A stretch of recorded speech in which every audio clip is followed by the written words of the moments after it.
Hi everyone, मैं आपका दोस्त साहिल स्वागत करता हूं अपने चैनल पे। Realme X3 series finally India में लॉन्च हो गई। कैसी लगी, क्या बढ़िया लगा, क्या बढ़िया नहीं लगा, वो आज के हम वीडियो में बात करेंगे। तो भाई पर्सनली मुझे Realme X3 काफ़ी अच्छा लगा फ़ोन, क्योंकि भाई फ्लैगशिप प्रोसेसर 25,000 में काफ़ी अच्छा है। स्नैपड्रैगन 855 प्लस 25,000 में रियली बहुत बढ़िया डील है। अगर आपको एमोलेड नहीं चाहिए तो मैं कहूँगा सबसे बढ़िया डील लगी मुझे। तो शुरू करते हैं इस फ़ोन की स्पेक्स के साथ। तो 6.6 इंच की full HD plus IPS LCD screen के साथ ये फ़ोन आता है। 120 हर्ट्ज़ का रिफ्रेश रेट। तो भाई इसमें सबसे बड़ा ड्रॉबैक मैं कहूँगा लोगों को जो लग रहा है वो है एमोलेड पैनल नहीं दिया गया, क्योंकि Realme X2 Pro में एमोलेड पैनल मिलता था मगर इसमें नहीं दिया, मगर उसकी कॉस्ट भी तो 30,000 प्लस जाती है। तो भाई 5,000 में बहुत मैटर करता है। कॉर्निंग गोरिल्ला 5th जनरेशन की प्रोटेक्शन मिलेगी फ्रंट और बैक में, मगर इसमें फ्रेम मिलता है आपको प्लास्टिक फ्रेम, जो मुझे काफ़ी निराश किया इसने। प्लस इसमें साइड फिंगरप्रिंट सेंसर मिलता है, जो मुझे इतना नहीं पसंद भाई। बाकी IPS LCD स्क्रीन यूज़ की है तो इन डिस्प्ले तो नहीं मिलना था। स्नैपड्रैगन 865 प्लस, तो ये चीपेस्ट फ़ोन बन गया है 25,000 का, जिसने इस प्रोसेसर को लॉन्च किया। काफ़ी लोग कहेंगे Redmi K20 Pro, और उसमें स्नैपड्रैगन 855 है जो सस्ता है। 855 प्लस अभी भी महंगा है, ज़्यादा कम। वैसे फ़ोन लॉन्च नहीं कर रही इस प्रोसेसर के साथ, Realme ने काफ़ी देर बाद ये लॉन्च किया। साथ में इसकी बैटरी मिलती है 4200 mAh की बैटरी है, जो मुझे कम लगी, और साथ में 30 वॉट का डार्ट चार्जर। तो भाई Realme X2 Pro में आपको मिलता है 50 वॉट का फास्ट चार्जर, और इसमें 30 वॉट का। ये मुझे समझ नहीं आया कि इतना कम क्यों कर दिया, सीधा ही 50 से 30 पे ये आ गए।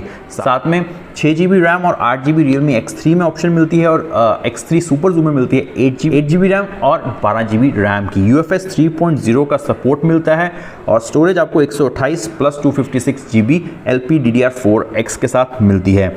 प्राइस जैसे आपको पता है 6GB वेरिएंट का मिलता है Realme X3 25,000 का, और 8GB वेरिएंट 256GB स्टोरेज के साथ 26,000 का। तो मेरे को ये डील बहुत ही बढ़िया लगी। कैमरे की बात कीजिए तो Realme X3 और Realme X3 सुपर जूम में सिर्फ कैमरे का डिफरेंस है। तो अगर आपको कैमरा अच्छा चाहिए तो आप 2,000 ज़्यादा खर्चो Realme X3 सुपर जूम में, वरना Realme X3 भी काफ़ी बढ़िया है। कैमरे की बात की जाए तो Realme X3 में मिलता है 64 मेगापिक्सल का Samsung GW1, जो ये पता लास्ट ईयर से यूज़ कर रहे हैं। सोनी का कब का आ गया पता नहीं, क्यों नहीं ला रहे। मे भी कुछ डील है इनकी सैमसंग के साथ, या काफ़ी ज़्यादा कैमरे ले लिए हैं। 12 मेगापिक्सल का टेलीफोटो, 8 मेगापिक्सल का अल्ट्रा वाइड, और 2 मेगापिक्सल का मैक्रो लेंस। फ्रंट कैमरे की बात की जाए, डुअल कैमरे आते हैं फ्रंट में 16 प्लस 8 मेगापिक्सल का। तो वहीं Realme X3 सुपर जूम के कैमरे की बात की जाए तो भाई इसमें भी 64 मेगापिक्सल का मेन सैमसंग वाला कैमरा है, प्लस 8 मेगापिक्सल का पेरिस्कोपी है, जो 60x का डिजिटल जूम सपोर्ट करता है, प्लस OIS भी सपोर्ट करता है। तो भाई ये है इस कैमरे में खास 60x। ये इन्होंने कहा है कि हम स्टारी मोड, मतलब आप स्टार्स की फोटोज क्लिक कर सकते हैं, और जूम ज़्यादा करोगे तो काफ़ी अच्छा जूम भी मिलेगा आपको। इसके जूम काफ़ी अच्छा है। ऑप्टिकल जूम 5x का मिलता है, जो मुझे ठीक लगा। साथ में फोकल लेंथ 124 mm मिलती है, जो काफ़ी बढ़िया है। लेंस यूज़ किया गया है 4 पिक्सल का, जो ठीक ठाक है। वैसे Xiaomi ने अपने CC9 Pro में 7p यूज़ किया था, तो उसके हिसाब से थोड़ा कम है।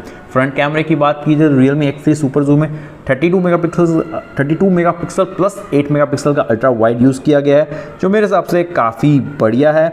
और मेन डिफरेंस दोनों में आप कह सकते हो कैमरे का ही है, जिसके लिए 2,000 एक्स्ट्रा देने पड़ेंगे। बाकी ऑलमोस्ट सारी स्पेक्स सेम है। तो मेरा ओपिनियन के हिसाब से Realme X3 काफ़ी अच्छी डील है, क्योंकि अगर आप गेमिंग करना पसंद करते हो या एक फ्लैगशिप फ़ोन लेना चाहते हो तो 25,000 में Realme X3 is not a bad deal. IPS LCD इतनी बेकार नहीं होती जितनी लोग सोचते हैं, वरना Poco X2 काफ़ी लोगों ने यूज़ किया होगा, और आजकल काफ़ी फ़ोन IPS LCD स्क्रीन के साथ ही आ रहे हैं। Realme 6 ले लो, Realme 6 Pro ले लो, तो मेरे हिसाब से कोई ज़्यादा बुरी नहीं है। मगर अगर आपको हाई एंड चाहिए तो आप कहोगे नहीं हमने तो एमोलेड लेनी है, प्लस 90 हर्ट्ज़ का रिफ्रेश रेट, तो आप Realme X2 Pro पे भी जा सकते हो, मगर कॉस्ट याद रखिए कि भाई वो आपकी कॉस्ट ज़्यादा होगी। तो Realme X3 सुपर जूम मुझे थोड़ा एक्सपेंसिव लगा कि भाई सिर्फ कैमरे के लिए आपने 2,000 ले लिया, और जो 12GB है वो कुछ ज़्यादा ही एक्सपेंसिव हो गया, 33,000 का। कुछ ज़्यादा उसमें तीर नहीं मरे, एक 8GB की जगह 12GB रैम कर दी और 5,000 कॉस्ट बढ़ा दी। कैसे तो Realme X3 super zoom 12GB वाला वेरिएंट ओवर एक्सपेंसिव है। बाकी X3 मुझे काफ़ी अच्छी डील लगी। बाकी आपका क्या ओपिनियन है मुझे कमेंट बॉक्स में ज़रूर बताइए। क्या आप लेना चाहोगे, ये पसंद या भाई आप OnePlus Z की वेट करोगे। बाकी एक ये भी बात याद रखिए, OnePlus Z या OnePlus Nord जो फ़ोन आएगा वो मिड रेंज प्रोसेसर के साथ आएगा। स्नैपड्रैगन 765G जो अब तक लीक्स आ रही हैं उसके हिसाब से वो होगा उसमें, मगर देखा जाए तो बहुत बड़ा डिफरेंस है। स्नैपड्रैगन 855 प्लस काफ़ी स्ट्रॉन्ग है स्नैपड्रैगन 765G से। बाकी ये बात सही है, OnePlus UI काफ़ी अच्छा है, काफ़ी स्मूथ है Realme UI से, और बिल्ड क्वालिटी OnePlus की ज़्यादा बढ़िया है, ब्रांड वैल्यू OnePlus की ज़्यादा बढ़िया है। मगर भाई प्रोसेसर दोनों के काफ़ी डिफरेंट है, एक मिड रेंज है, एक फ्लैगशिप है। तो ये बात आप सोच के रखिए और इसी हिसाब से चूज़ कीजिए। बाकी आप वेट कर सकते हैं, Realme X3 कहीं भागा नहीं जाएगा, यहीं पर बाजार में आपको ईजिली मिल जाएगा। तो अगर आप OnePlus Z का या Nord का वेट करोगे तो नॉट अ बैड ऑप्शन, शायद आपको कुछ अच्छी डील मिल जाए।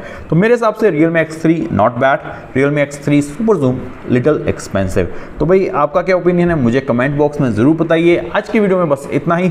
Realme X3 की हम करेंगे अनबॉक्सिंग 30 तारीख के बाद, जब हम बाय करेंगे। रिव्यू यूनिट तो हमें मिलता नहीं है, तो भी है हम बाय करके रिव्यू ज़रूर करेंगे। मिलते हैं अगली वीडियो में जल्द ही। जय हिंद, वंदे मातरम।